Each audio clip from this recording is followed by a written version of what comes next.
I discovered a more profitable method than selling marijuana. A man was selling nitrous oxide balloons on the street. But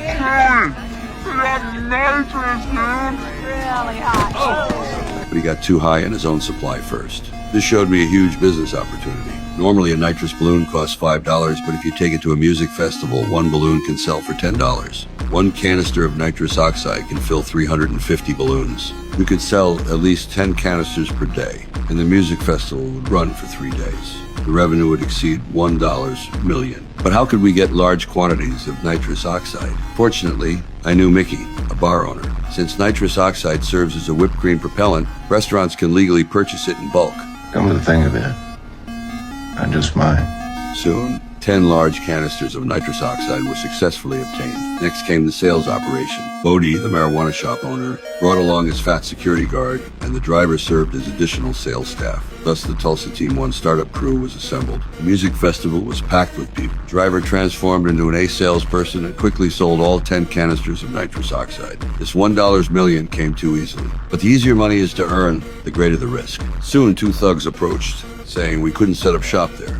Who the fuck said you could set up here? The parking lot? No, like who gave you permission to sell? Nobody gave us permission to sell because we ain't asking for permission. Well, this is our territory. You want to buy something? Bye-bye.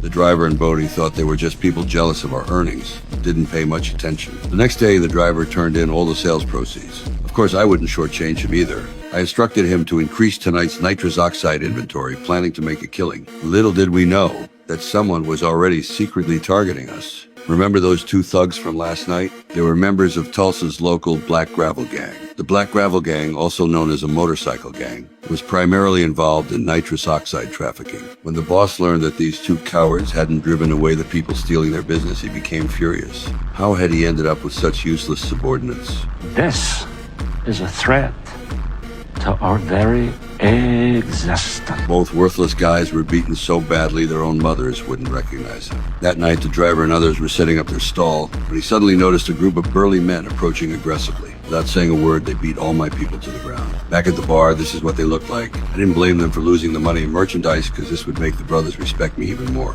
Mickey warned me that these people were not to be messed with. Not to be messed with so they can just rob my stuff freely? Don't think I only know how to fight and brawl. I read plenty of books in prison. You should know, thugs aren't scary, but educated thugs are terrifying. We're gonna go in there, we're gonna get our tanks, and then we're gonna get our money. If I don't win this battle, I'll never be able to establish myself in Tulsa again.